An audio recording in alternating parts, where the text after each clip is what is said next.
Baik, Assalamualaikum warahmatullahi wabarakatuh. Selamat pagi dan salam sejahtera untuk kita semua. Anak-anak sekalian, senang sekali pada hari ini kita dapat bertemu kembali melalui pembelajaran jarak jauh bersama Ibu Hesti.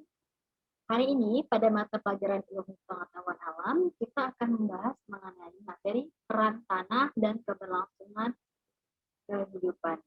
Ya. Sebelumnya, Ibu ingatkan bahwa silakan kalian tonton dan simak video pembelajaran ini dari awal hingga akhir.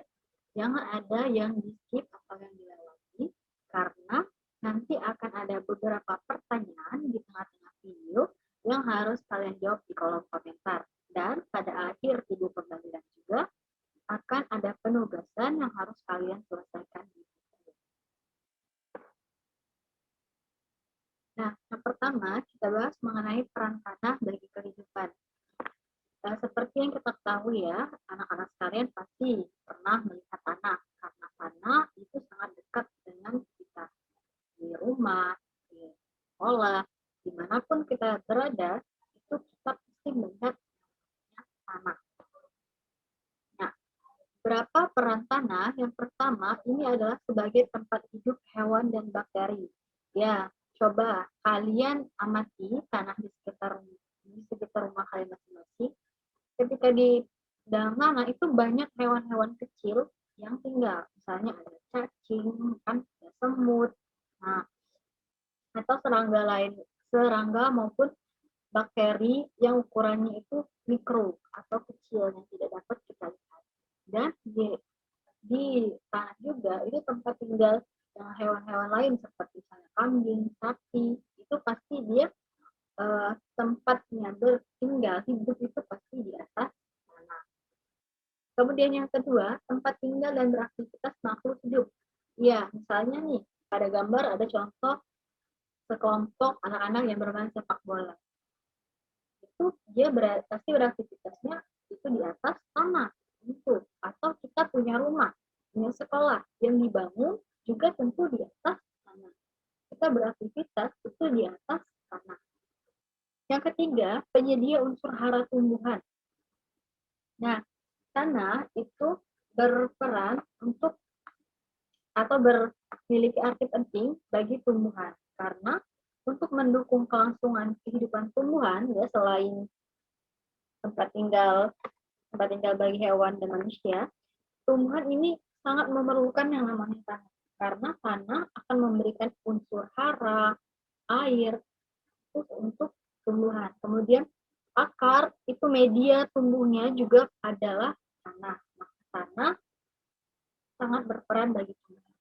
Yang keempat, peran tanah bagi kehidupan ini adalah penyedia air. Ya, kita tahu dari mana sumber air yang kita pakai, misalnya di rumah kalian masing-masing saja, di tempat kalian masing-masing. Dari mana air yang kalian peroleh? Dari sumur. Iya, kenapa dari sumur? Sebenarnya sumur itulah adalah sumber air karena sumber air dalam tanah. Kenapa sumur dibuat digali? Karena mencari sumber air yang ada di dalam tanah. Karena selain sumber air itu juga ada danau, laut. Nah, pastinya juga sebenarnya sumber air itu adalah di dalam tanah. Selanjutnya, peran organisme tanah. Nah, apa itu organisme tanah? Jadi organisme tanah ini adalah segala makhluk hidup, baik hewan, fauna ya, baik yang besar maupun yang kecil, seperti rayap, cacing, kemudian ulat, nah maupun tumbuhan, rumput, dan lainnya ya, yang seluruhnya atau sebagian hidupnya berada pada tanah. Nah, jadi organisme tanah itu segala makhluk hidup ya, yang aktivitasnya itu di tanah, termasuk juga oleh jamur dan bakteri. Jadi aktivitas biologis yang ada di dalam tanah itu di antara 80-100% ini dilakukan oleh jamur dan bakteri. Ya. Nah, kemudian apa peran organisme tanah? Yang pertama, organisme tanah ini berfungsi sebagai dekomposer atau pengurai. Apa itu dekomposer? Dekomposer atau pengurai ini adalah organisme yang memperoleh makanan dari sisa makhluk hidup yang telah mati. Jadi dia sebagai pengurai, menguraikan makhluk hidup yang sudah mati. Seperti misalnya cacing, kemudian bakteri, jamur, ini termasuk ke dalam dekomposer. Adanya mikroorganisme atau dekomposer ini dapat dimanfaatkan juga untuk pembuatan pupuk kompos, ya. Jadi seperti cacing, jamur, dan bakteri itu di dalam tanah, maka akan semakin banyak jumlahnya, maka akan semakin cepat juga proses penguraian yang terjadi di dalam tanah. Sehingga bahan organik dalam tanah akan meningkat. Selanjutnya, fungsi yang kedua adalah perannya sebagai pereaksi kimia dalam tanah. Ya, bakteri yang terdapat di dalam tanah, ya, bakteri termasuk organisme tanah ya, terlibat dalam reaksi penguraian materi organik. Nah, misalnya bakterinya adalah bakteri Nitrobacter ya, yang terlibat dalam reaksi penguraian materi organik yang berasal dari sisa makhluk hidup. Nah, kemudian sebagai pengurai polutan dalam tanah, contohnya adalah bakteri Pseudomonas sp. Nah, jadi kita tahu kalau misalnya di dalam tanah, nah itu bisa juga terjadi pencemaran. Ada zat pencemarnya ini yang dinamakan dengan polutan. Nah, polutan tanah dapat berupa seperti herbisida, ya kan, pembasmi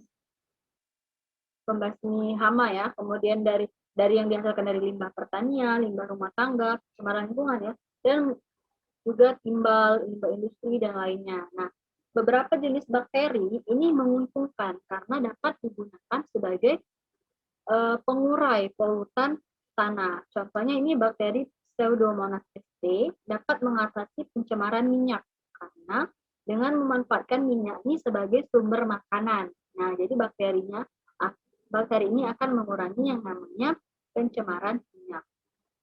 Kemudian pencegah penyakit tanah. Ya, tadi ya, kalau semakin banyak organisme atau pengurai seperti cacing, kemudian bakteri dan lainnya, maka penyakit tanah itu akan juga dapat dicegah karena tanah dapat mengalami kesuburan dan mencegah penyakit masuk ke dalam tanah. Kemudian pemberi pengaruh pada tekstur tanah. Jadi tekstur tanah itu dipengaruhi oleh organisme yang ada di dalamnya, ya kan? Nah, seperti apa saja tekstur tanah itu nanti akan kita bahas. Nah, pertanyaan, jadi ini ada pertanyaan, tuliskan 3 contoh peran organisme tanah. Silakan kalian jawab di kolom komentar sebelum melanjutkan menyimak pembelajaran selanjutnya yang akan dijelaskan. Ya. Nah, sekarang kita bahas mengenai klasifikasi tekstur tanah. Jadi, tekstur tanah ini dibedakan menjadi yang pertama, tanah liat. Nah, tanah liat, kemudian tanah liat juga terbagi nih. Ada liat berpasir, ada liat berdebu. Kemudian tanah lempung liat, kemudian tanah lempung liat berpasir, lempung liat berdebu, kemudian tanah lempung berpasir atau lempung berdebu, dan pasir ya. Kemudian debu. Nah, jadi dibedakan berdasarkan ukurannya. Seperti apa perbedaannya? Kita lihat.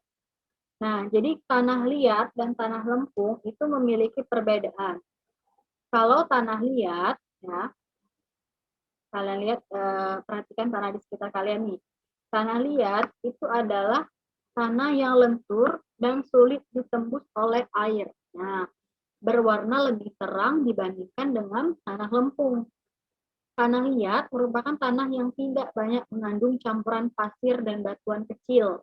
Jadi, oleh karena itu, tanah liat ini sering dimanfaatkan sebagai bahan utama produk gerabah dan keramik. Jadi biasanya kalau orang buat gerabah, keramik, atau batu bata, itu biasanya menggunakan tanah liat karena dia tidak banyak mengandung campuran pasir.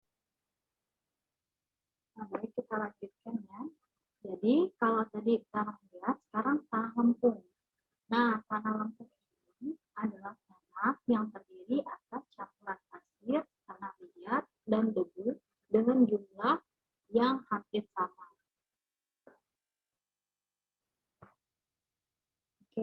pertanyaan selanjutnya, yang kedua, tuliskan 4 klasifikasi tanah berdasarkan ukuran butiran granulnya.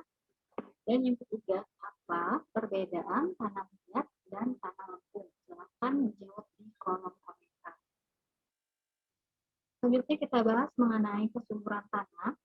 Jadi, tanah yang subur itu tanah yang memiliki perpaduan tanah lempung, tanah pasir, tanah liat, dan tanah pasir yang jumlahnya hampir sama. Sifat dari perpaduan ketiga jenis tanah ini akan sangat menguntungkan tumbuhan. Kenapa? Yang pertama, tanah liat itu sulit ditembus oleh air, maka kandungan air di dalam tanah akan terjaga. Kedua, pasir yang ada di dalam kandungan tanah akan membentuk pori-pori yang cukup besar, ya, sehingga memudahkan sel-sel akar untuk mendapatkan oksigen, sehingga kebutuhan oksigen di dalam tanah juga. Nah, proses pembentukan tanah. Tanah terbentuk dari batuan yang telah lapuk. Kemudian tanah juga terbentuk dari penguraian bahan organik, mineral, air, dan udara. Tanah terbentuk adanya karena adanya pelapukan fisika, kimia, maupun pelapukan biologi. Perhatikan gambar. Pada tanah ini terdiri dari lapisan-lapisan. Yang pertama, lapisan tanah horizontal, ya, merupakan lapisan teratas. Di sini, lapisan terdiri atas campuran dari pelapukan batuan dengan berbagai tekstur organisme hidup dan zat organik. Pada bagian paling atas ini, tumbuhan memperoleh nutrisi berupa air dan mineral-mineral dari dalam tanah. Kemudian, pada horizon B, ini merupakan bagian lapisan yang memiliki kandungan zat organik lebih sedikit, ya, dibandingkan dengan lapisan di atasnya. Sedangkan di bagian horizon C atau wilayah C yang paling bawah adalah lapisan yang tersusun atas batuan yang berperan sebagai penyedia utama material untuk tanah bagian paling atas. Jadi tanah bagian atas ini kaya nutrisi, tapi juga rentan kehilangan kandungan mineral dan nutrisi karena beberapa kejadian alam seperti hujan, banjir ini akan mengurangi mineral atau nutrisi yang ada di bagian lapisan tanah yang ada di bagian atas. Terutama apabila tidak ada tumbuhan yang hidup di atasnya. Itulah kenapa bisa menyebabkan seperti bencana erosi, gitu ya. Nah, pertanyaan yang keempat, sekarang kalian jelaskan kembali 3 lapisan tanah. Silakan kalian jawab di kolom komentar. Tadi sudah dijelaskan, ya, di depan. Nah, pembelajaran kita sudah selesai, materinya sudah disampaikan. Tugas kalian di rumah, ini penugasan dikerjakan di catatan. Yang pertama, rangkum semua materi yang telah dijelaskan pada video ini. Jadi kalian rangkum kembali ditulis di catatan.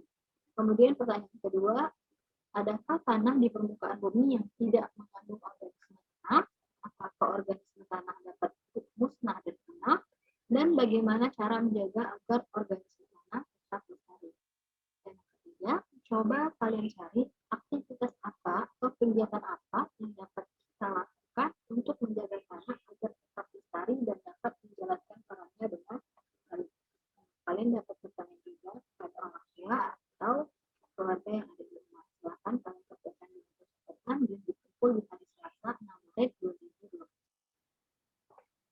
Oke, gua rasa sudah selesai. Terima kasih. Nah, jangan lupa video pembelajarannya di like, dan komentar jawabannya juga jangan lupa beserta tugas. Akhiri, wassalamualaikum warahmatullahi wabarakatuh.